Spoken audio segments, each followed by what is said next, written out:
Good morning, survivors, and happy Tuesday. Today we're going to talk about narcissists who stalk their victims. It turns out I have a lot of clients who have been stalked or are being stalked, and I think this is kind of an important topic to cover. Now, there are various degrees of stalking, so we're going to go into that a little bit today. All right, let's get started. You know, the gaslighting process is very effective, and a lot of my clients tell me, you know what, people tell me I'm crazy when I tell them this, and you know what I'm going through. And the thing is that the reason people think that you're crazy when you're going through this, look at this piece of hair right here. This is really weird. Anyway, see, I shouldn't look at the camera. The reason people are telling you that you're crazy is because the narcissist has often set up in advance with his flying monkeys or her flying monkeys the idea that you're crazy. They've been working a smear campaign against you, but the fact is they do things to you that are so outrageous and so unusual that people don't believe that they're really happening, because normal people don't do things like that, okay? So first of all, just let me tell you that you're not crazy, and you really have been. If you believe you're being stalked by your narcissist, you probably are. Here's the thing, stalking is actually like a really underreported form of narcissistic abuse.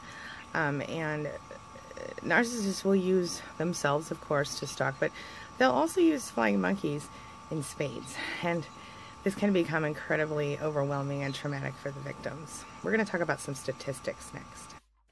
So in a recent study, they found that during any 12-month period, 14 out of 1,000 women are victims of stalking. Of course, there weren't statistics available to me about the men who were stalked, but y'all know what happens to men as well. It's not just women, okay? So if you think about that statistic, 14 out of 1,000, that doesn't sound like a lot, but if you're one of those people, you know that it's real. And, you know, those are human lives being affected. So about half of the victims who were stalked reported having been stalked and receiving at least one unwanted contact per year. And that's, again, statistically speaking. Some people receive a lot more than that. And then 14% of those said they had been stalked for 5 years or more. See? It gets ugly. Even worse, the risk for being stalked is much higher for people who have been married or with someone and then divorced and or separated. So it's a much higher risk for someone who's been in a relationship, and most healthy people don't stalk their exes. So you can assume that a large percentage of those people are narcissists because they, you know, are so desperate to hold on to their supply or whatever they think they're doing. Women are at greater risk for being stalked than men, but about 43% of the victims who reported being stalked also said that they reported this to the police and didn't get a lot of help.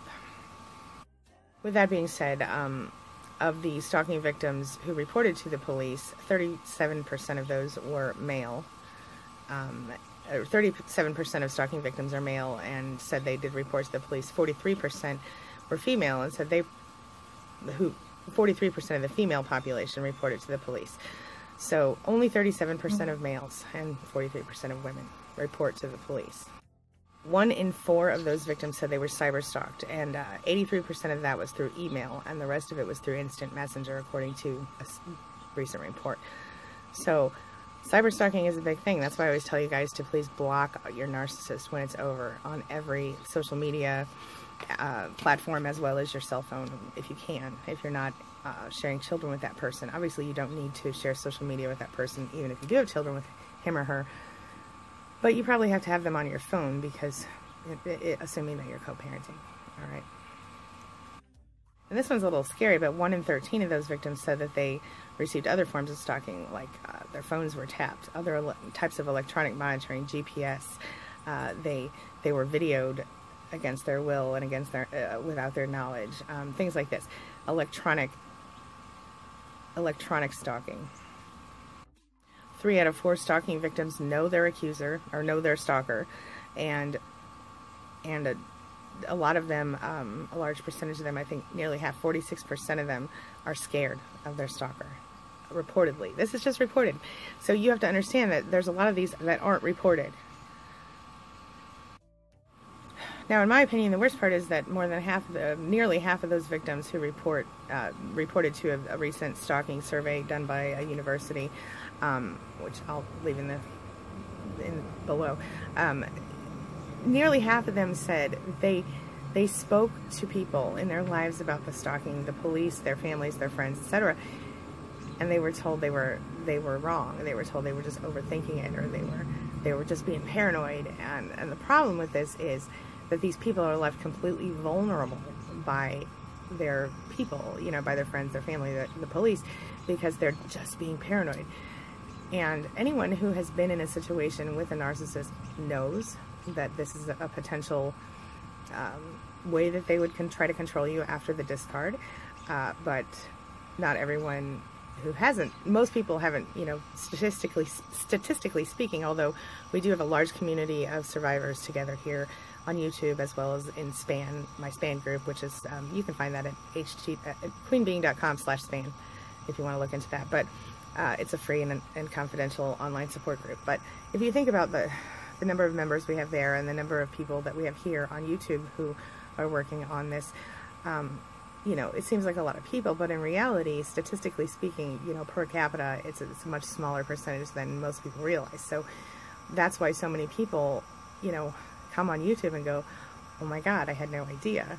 And this is why I do what I do, because so many people are living these lives where they're being controlled and treated like crap, and and they don't even know there's anything wrong. They think something's wrong with them as opposed to with their abusers. So this is why I do what I do. 57% of the victims who reported being stalked in that survey said that they did not go to the police because they were afraid they would be ignored or laughed at. 1/6 of those people were told by friends and family members that they were lucky to get this kind of attention. Lucky. Yeah, I made an ugly face on that one. I don't know if this is relevant, but 1/3 of the people who were surveyed there said that being stalked, in their opinion, before they were being stalked, was by someone who had a mental illness. Now, is narcissism a mental illness? No, not technically. Technically, it is a personality disorder. So let's go with that. So how do you deal with stalking? Well, in the less extreme cases, the easiest thing that you do is go and get a restraining order and, you know, report the crime to the police. It is a crime. It's a serious crime, okay? Same with cyber-stalking. However, in some cases, the situation is so big because the narcissist has engaged a large network of people. A couple of my clients are dealing with an extremely large network of people who are actively gaslighting and abusing them. And so when you have that situation, it's very difficult because so many people become involved that, you know, literally people start to think you're crazy. And so that is exhausting for both the victim and anyone in their lives. But the fact of the matter is, it doesn't go away just because someone wants to call you crazy. And in fact, the narcissist is probably hoping for that. So, you know, if you feel like your life is in danger or anything like that, the best thing you can do is, like I said, report to the authorities, but be careful, keep your back covered, lock your doors, and, you know, and in some cases that doesn't even matter. So the best thing I can tell you is to just try to keep yourself safe, try to get to the bottom of it, and try to keep the stalkers away from you as much as possible. I know that's not great information, and I wish I could give you more. But with that being said, are you being stalked? Have you been stalked ever before in your life? Do you have tips and ideas for people who are going through this now? And if you do, would you please leave them in the comment section below? I would like to try to help as many people as possible, as you know. And so any thoughts you have, any comments, any ideas, even if you have videos from other YouTubers that you think would be beneficial here, please leave them in the comments below. I want to try to help as many people as we can. All right? Okay, I'm going to wrap it up for now. I hope you enjoyed the affirmation video this morning. I've got one for each day this week. And if those are well received, I will go ahead and do more for next week as well. Okay? Other than that, I'll see you later today with another video, and I hope you have a wonderful day. Thank you for letting me be a part of your life today and a part of your recovery. And as always, thanks for being a part of mine. I'll see you soon.